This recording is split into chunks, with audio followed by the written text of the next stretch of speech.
Bonjour à toutes et tous, bienvenue sur ce nouvel épisode Meet the Expert, l'émission qui vise à vous présenter un métier afin de mieux envisager votre avenir professionnel. Et aujourd'hui, j'ai le plaisir d'échanger avec Serge Corbillet qui vient de réaliser sa dernière rentrée professionnelle au Crédit Mutuel, banque française que l'on ne présente plus, en tant que responsable d'activité dans la lutte contre le blanchiment de capitaux, mais également dans la lutte contre le financement du terrorisme. Bonjour Serge. Bonjour Léa. Merci d'être avec nous aujourd'hui pour nous parler de ton métier qui a grandement évolué depuis tes débuts. Oui. Tu me disais que c'est à partir des années 1990, en tout cas au milieu des années 1990, que tu as commencé à travailler dans la lutte contre le blanchiment d'argent, un enjeu émergent à ce moment-là, mais qui est très rapidement devenu crucial, notamment avec une réglementation qui est venue l'encadrer et qui a évolué au fil des années. Alors replongeons-nous ensemble à cette époque. Raconte-nous comment ça s'est passé. Alors moi j'ai commencé dans la banque au début des années 90, après un passage dans l'industrie. Et je suis arrivé directement dans le monde du contrôle, en fait, ce qu'on appelait l'inspection. Et après quelques années dans l'inspection, j'ai voulu en fait quelque chose d'un peu plus concret, d'un plus opérationnel. Et c'est là qu'est arrivée effectivement cette nouvelle matière, la lutte contre le blanchiment des capitaux, au milieu des années 90, cette nouvelle réglementation. Et moi j'aime chercher, j'aime comprendre en fait, hein, et j'ai pensé que c'était un métier qui pouvait me correspondre. Et j'ai commencé donc voilà, au milieu des années 90 sur cette matière, hein, sachant que c'est une matière qui a évolué au fil de l'actualité, au fil en fait, de la complexification en fait, du monde. Et si effectivement au début elle s'intéressait uniquement à la lutte contre le trafic de stupes, hein, c'était la première raison pour laquelle la réglementation a été mise en place.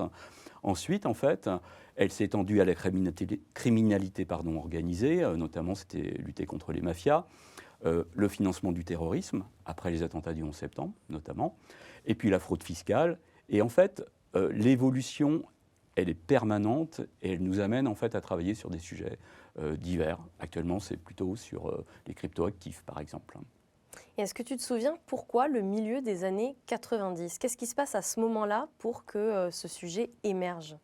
Alors en fait, c'était le sommet du G7 à l'Arche de la Défense, c'était fin des années 80, et il y a eu une volonté en fait des États de lutter notamment contre le trafic de stupes. Alors du coup, aujourd'hui, ça fait que ton métier est similaire finalement à celui d'un enquêteur. Tu me disais qu'en fait, ton rôle consistait à faire raconter des histoires aux chiffres. Oui, alors c'est une image que j'aime bien en fait, hein, raconter des histoires aux chiffres. Ça illustre parfaitement l'essence même du métier. C'est à partir en fait d'un fonctionnement de compte et d'un profil de client, de mettre en adéquation, en corrélation, est-ce qu'effectivement il y a une correspondance, il n'y a pas des choses en fait qui sont a priori interrogatives. Alors juste je veux préciser, on fait de l'enquête documentaire à partir des éléments que vous nous donnez le client lors d'une entrée en relation. Lorsqu'il y a un flux qui nous paraît un peu curieux, on va pouvoir lui demander des documents. Et une enquête documentaire, c'est-à-dire qu'on n'est pas, on ne fait pas de l'enquête de terrain, hein, on n'est pas officier de police judiciaire, bien évidemment. Et je ne sais pas, je peux l'illustrer par un exemple ou deux exemples. Je prends un compte de particulier, un étudiant qui a 21 ans, et il y a des versements espèces sur son compte qui sont de plus en plus importants et de plus en plus récurrents. Donc forcément, ça va interroger, quoi. Ça ne correspond pas à un statut d'étudiant. Et en amont, alors que les espèces, on pourrait imaginer que ça sert pour des dépenses de vie courante, non. Régulièrement, il va émettre des chèques pour des achats de véhicules automobiles, en fait. Ben voilà, c'est décalé du profil économique. C'est ce qu'on appelle un compte souvent de mule financière. Hein. Il vous servir pour le compte de quelqu'un d'autre, hein, peut-être pour un réseau. Et voilà, c'est faire raconter en fait une histoire à un fonctionnement de compte. Hein. Et sur le marché des professionnels, je ne sais pas, tout le monde a entendu parler actuellement des escroqueries au CPF, hein, le compte personnel de formation, hein, tous ceux qui sont embêtés sur les smartphones. On se fait harceler. Voilà, exactement. Ben, il y a des réseaux organisés qui ont compris en fait, qu'il y avait des failles dans le dispositif, hein, et qui s'en sont emparés en fait, pour créer en fait, de l'escroquerie. Et donc, au départ, en fait, ils vont escroquer les gens, récupérer les fonds. Puis après, par un système d'empilage, en fait, ils vont réévacuer les fonds et souvent les investir, par exemple, faire des investissements immobiliers derrière avec le fruit de l'escroquerie. Mais avec des systèmes de rebond d'empilage où on va évacuer les fleurons de l'escroquerie. Donc ça va être aussi suivre un petit peu toute cette chaîne et cette circularité en fait de l'argent, quoi. Par contre, une fois l'analyse documentaire donc effectuée, Oui. vous déléguez après cette tâche à une autorité supérieure. Alors, on va argumenter, on va rédiger en fait un rapport et on va transmettre en fait à l'autorité supérieure, c'est Tracfin en fait, qui est l'autorité française en fait pour la lutte contre le blanchiment de capitaux et le financement du terrorisme. Voilà, quoi. Et c'est eux qui après prennent une décision ou une sanction, De mise en enquête une suspension ou pas. de compte. Et suite à une mise en enquête, en fait, de transmettre à une autorité administrative ou une autorité judiciaire. Voilà. Aujourd'hui, tu as également donc la casquette managériale. Ton autre objectif, au-delà de l'opérationnel, c'est de faire monter tes équipes en compétences. Alors, est-ce que tu peux nous en dire plus sur cette fonction qui est la Alors tienne ça, pour moi, aujourd'hui? c'est hyper important parce que j'ai jamais oublié, lorsque j'ai commencé dans la banque, d'avoir eu des responsables qui, forts de leur expérience, en fait, m'ont apporté des choses. Alors sur des compétences techniques, mais pas uniquement sur des compétences techniques, c'est-à-dire aussi apprendre à prendre de l'assurance, enfin voilà, à se forger en fait. Alors, ce qu'on Et appelle soft grandir. skills aujourd'hui. Oui, c'est un peu Compétences ça en humaines, fait. Voilà, c'est finalement, ça. pour adopter le langage. Oui, actuel en Actuel. fait. Ce qu'on appelait savoir-être, savoir-faire avant, quoi. C'est ça. Et sur ce sujet-là, ce que j'aime bien, j'ai employé un terme aussi que j'aime bien, c'est jouer le rôle de passeur en fait et de transmettre. Globalement, en fait, on est généraliste, donc on ne connaît pas en fait tous les sujets et toutes les thématiques. Et c'est pour ça que j'ai voulu toujours garder en fait un volet opérationnel en complément du management. Et je continue à traiter des dossiers, analyser des dossiers, alors souvent un petit peu complexes. Et ça me permet en fait de transmettre ou d'expliquer sur de nouvelles thématiques, sur de nouveaux secteurs d'activité risqués, comment analyser les flux, forger un peu l'apprentissage et la prise de décision. On est dans un monde aussi qui va très vite. Il faut aller de plus en plus vite. Et forcément, c'est fort d'une expérience, ça nous permet d'être beaucoup plus à l'aise sur la matière et d'aller plus vite. Donc, la compétence, en fait, c'est transmettre sur des éléments effectivement techniques, mais aussi sur une façon de faire, en fait. Et donc, du coup, en ce qui concerne les compétences techniques, si tu veux continuer à accompagner justement tes équipes, tu es toi-même obligé de continuer alors à te former et à rester en veille technologique et Ah oui, bien sûr, rester en toujours fait. au fait de ce qui se passe, en fait. Alors, dans l'échange, en fait, par contre, sur les nouvelles générations, c'est souvent eux qui vont m'apporter des choses. Ouais, en fait, Et l'échange, il est intéressant dans ce c'est cadre-là, ça. en fait, forcément. Tout à quoi. fait.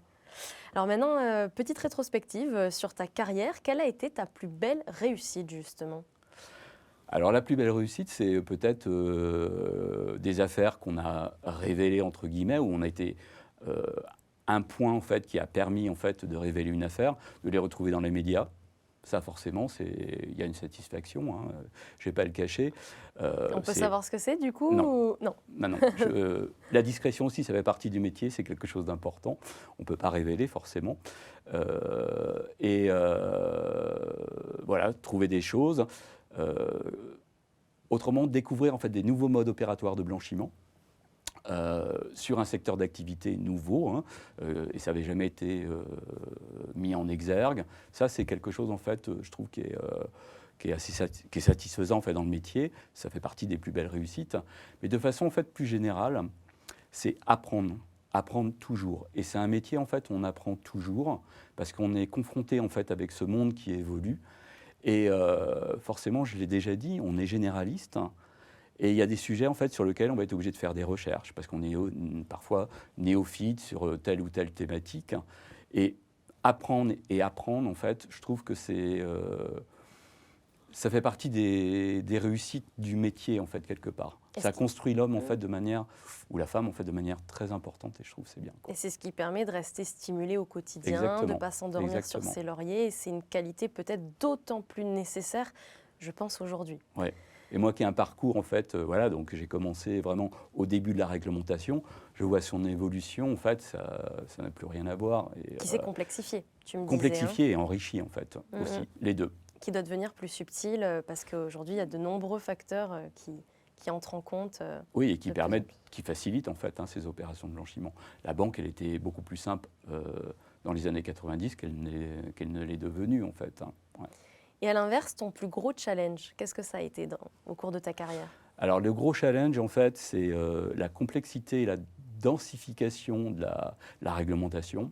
Il y a une exigence qui est toujours de plus en plus forte.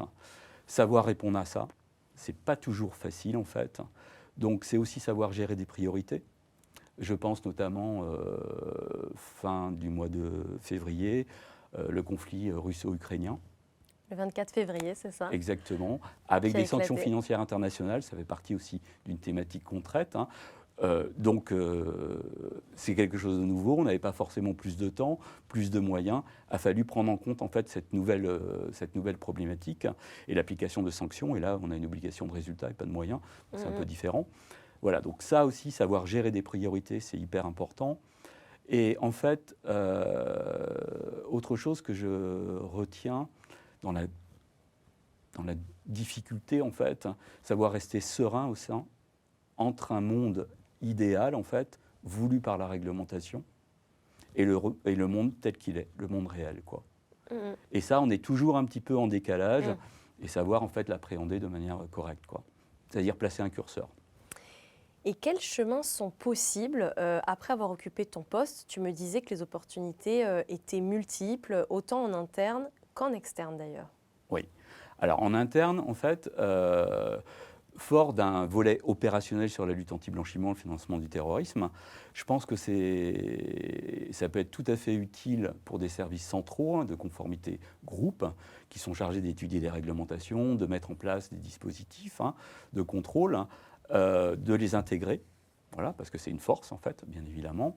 C'est possible aussi d'intégrer des services de contrôle externes, de supervision, tels que l'autorité, la CPR, en fait, qui est l'autorité de tutelle qui contrôle les établissements de crédit sur cette thématique, notamment de la lutte anti-blanchiment, donc de pouvoir en fait les rejoindre.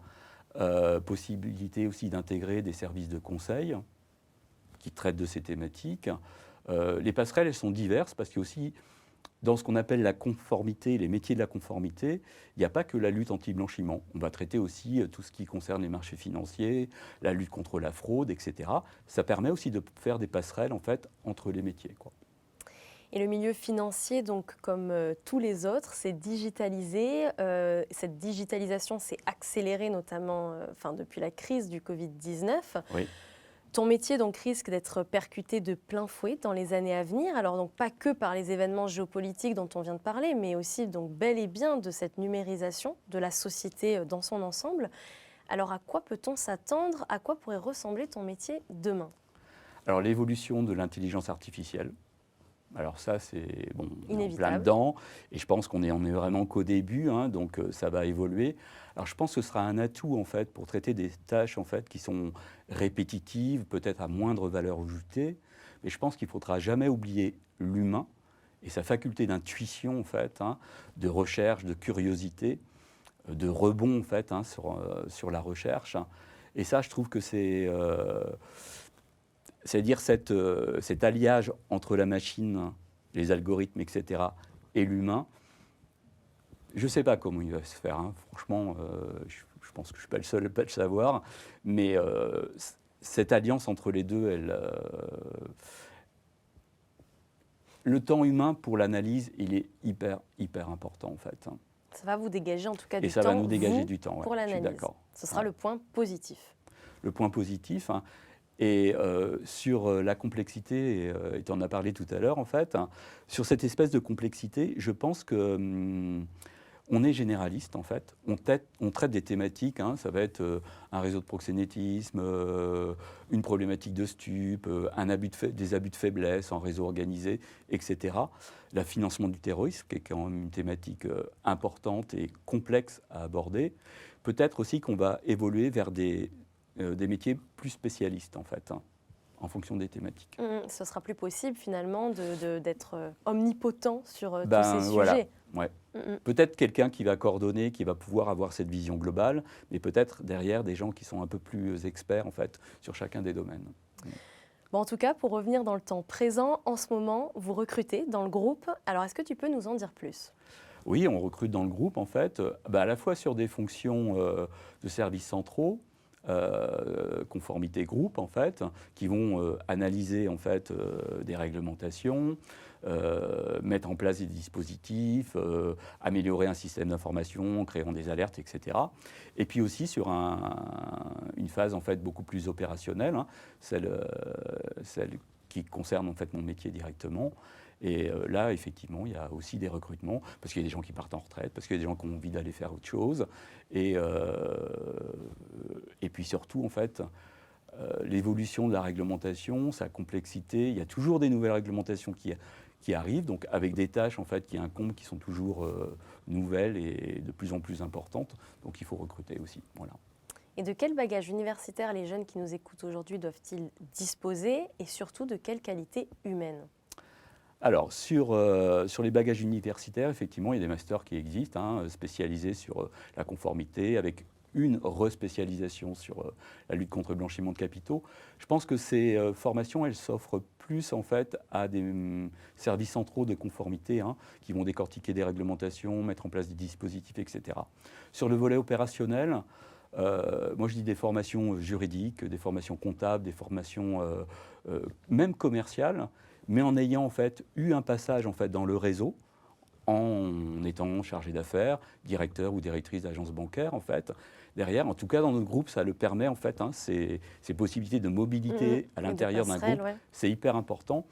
Et je vois que dans l'équipe en fait, hein, ces gens qui ont passé ces métiers aussi, qu'on appelle en front, hein, ben, sont opérationnels en fait très très vite. Voilà quoi. Donc c'est il n'y a pas de profil type, je pense. Il ne faut pas se Parce que censurer. la dimension... Comment ? Il ne faut pas se censurer. Non, il ne faut pas se censurer. Et puis la dimension en fait, de l'individu, elle est aussi hyper importante. Il faut être curieux, s'intéresser en fait, à l'actualité, etc. Avoir des capacités de synthèse, d'analyse, des capacités rédactionnelles aussi, ça c'est hyper important. Être sensible à la confidentialité et la discrétion. Un esprit aussi ouvert, hein, c'est très important. Donc voilà, ces notions-là, en fait, d'un individu, c'est vraiment intrinsèque à chacun, en fait. Hein. Donc au-delà des connaissances, je trouve que ça apporte énormément. Je dirais que être curieux, en fait, avoir cette faculté d'étonnement, s'intéresser en fait à l'actualité, au monde qui nous entoure. Ça peut être sur la géopolitique, ça peut être sur l'économie, sur plein de sujets. C'est intéressant dans la vie en fait, hein, pour la vie d'un individu de façon générale, et pour ce métier tout particulièrement en fait. Et je sais que toi, tu t'intéresses tout particulièrement au cinéma. On ne rentrera pas bien évidemment dans le sujet, mais en tout cas, ça montre justement ton ouverture d'esprit. Merci beaucoup Serge pour ton témoignage qui nous a permis donc de découvrir l'envers du décor du secteur bancaire et d'en savoir plus sur ton métier palpitant qui était encore peu connu, mais maintenant on ne peut plus dire qu'on ne le connaît pas. Voilà, on sait tout. J'espère. Tu nous as tout dit ou presque, donc merci beaucoup Serge et à très bientôt. Eh bien, à bientôt et merci. Quant à vous, je vous donne rendez-vous pour un prochain épisode Midi Experte.